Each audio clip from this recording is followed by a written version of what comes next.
सजरा सवेरा मेरे मन भर से कचरा अंधेरा तेरी चलती हुआ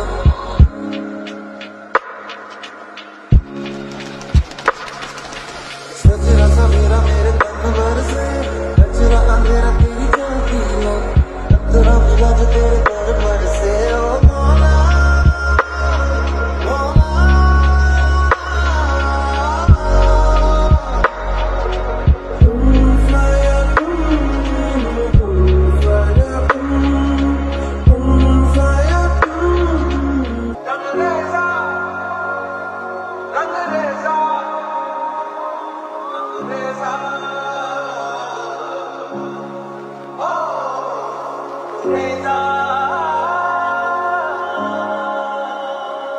अस्सलाम वालेकुम नाज़रीन, मैं हूं आपका होस्ट निज़ाम सामकिया और आप लोग देख रहे हैं मेरा यूट्यूब चैनल निज़ाम लिया। इस वक्त मैं ज़िला लिया में मौजूद हूं, कॉलेज चौक में। यहां पे एक भाई हमारे साथ मौजूद हैं जो एक बाजू से मज़दूर हैं। यहां पे सारा दिन मेहनत मजदूरी करते हैं, छलियां बेचते हैं और जो सर्दियों में है वो ड्राई फ्रूट सेल करते हैं और अपनी रोज़ी रोटी करते हैं। उनसे आज हम कुछ गुफ्तगू करेंगे और उनसे पूछेंगे कितने अरसे पहले उनके साथ ये इंसिडेंस पेश है और उनके साथ जो मसाइल का शिकार कितने अरसे से हो रहे हैं। अस्सलाम वालेकुम। वालेकुम सलाम भाई। बताएं अपने बारे में, क्या नाम है आपका और ये जो आप कितने अरसे से यहाँ पे ये मेहनत मजदूरी कर रहे हैं? सैफुर रहमान नाम है मेरा। मुझे माशाल्लाह तकरीबन 8 से 10 साल हो गया इस चौक में होसिंग छलियों का। छलियाँ पका रहे हैं और सर्दियों में ड्राई फ्रूट, गर्मियों में छलियाँ पकाते हैं। और बाजू मेरा जो सा मिल में काम करता था डेरा गाजी खान, वहाँ मशीन में आ गया था, तो जिसकी वजह से फिर उन्होंने आज ड्यूटी रखा नहीं और फिर मजबूरन घर आना पड़ा। फिर जिसकी वजह से अपनी बच्चों की रोज़ी कर रहे हैं और इधर ही दुकान पे ही माशाल्लाह होते हैं। अच्छा, कितने बच्चे हैं आपको और कितना अरसा हो गया शादी को? माशाल्लाह 3 बेटे हैं मेरे और शादी मेरी को तकरीबन 8 साल हो गए हैं। कहाँ पे घर है आपका? मेरा घर होसिंग में ही है, इधर ही शुगर मिल गेट के साथ ही। अच्छा, और जिस कंपनी में आपका ये जो बाजू कटा था उन्होंने आपको कोई रिलीफ वगैरह नहीं दिया था? कोई रिलीफ उन्होंने कुछ भी नहीं दिया भाई, बस वो तंग करते थे कि काम करो काम करो। काम होता नहीं था एक हाथ से, जो होता था वो करते थे। लेकिन बस कुछ दिन उन्होंने 15-20 दिन ड्यूटी पे रखा है, बस उसके बाद फिर उन्होंने कहा भाई आप घर जाएं। तो मैंने भी बड़ी मेहनत की है। मैंने कहा मैं मजदूर हो गया हूँ, यहाँ मेरा बाजू कटा है, जिसकी वजह से मुझे जो सा यहाँ नौकरी पे रखा जाए, तो लेकिन उन्होंने कोई ताउन नहीं किया मेरे साथ। मुझे वापस फिर लिया, रेफ़र करा उन्होंने घर। अच्छा, तो कितने आप जो बच्चों के लिए आप कमाते हैं यहाँ पे, कितनी आप डेली की वो सेल अर्न कर लेते हैं? शुक्र अल्हम्दुलिल्लाह माशाल्लाह 500-700-400 बच ही जाता है। गुजारा हो जाता है इतने में? बस इतना गुजारा तो सही बात है, नहीं होता, लेकिन बस फिर क्या करें, अल्लाह का शुक्र, अल्लाह ही चला रहा है निज़ाम, जिसकी वजह से बस गुजारा कर रहे हैं। चलें, ये हमारे लिए एक बहुत बड़ा सबक है कि एक मजदूर इंसान मेहनत मजदूरी कर और फिर भी अल्लाह ताला का शुक्र कर रहा है। लेकिन हम हैं कि हमारे पास हर किस्म की फैसिलिटीज़ मौजूद होने के बावजूद हम जो है नाशुक्री करते हैं कि हर वक्त महंगाई का या इस तरह का रोना होते हैं। तो ये हाउसिंग चौक में मौजूद हैं और इनका फ़ोन नंबर मैं यहाँ पे नीचे दे दूँगा, आप लोग वो भी देख लीजिएगा अगर कोई भाई इनकी हेल्प करना चाहे।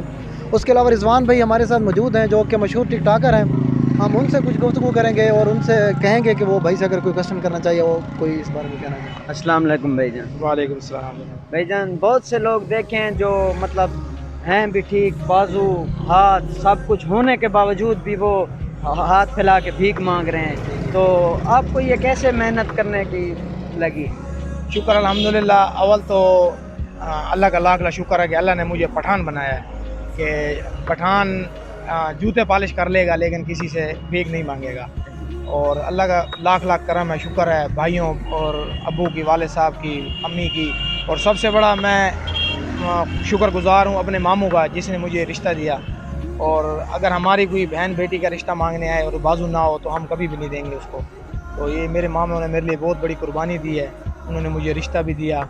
और मैं उन्हें कहना चाहता हूँ जो हट्टे कट्टे मांगते फिर रहे हैं कि अल्लाह से मांगना चाहिए, इंसान से नहीं मांगना। और मेहनत है कि इंसान कुछ भी करे तो अल्लाह पाक रोज़ी देता है। तो हट्टे कट्टे बिल्कुल मैंने देखा ख़ुद भी मांगते फिर रहे हैं। तो मैं भी ऐसा टाइम आया मेरे पे कि मैं भी तंग हो गया था, कारोबार नहीं था, मांगने को दिल करा लेकिन ज़मीर नहीं माना मेरा। तो मैंने कहा नहीं, मेहनत अपनी करेंगे, फिर अल्लाह का शुक्र है मुझे मेरे बाजू को भी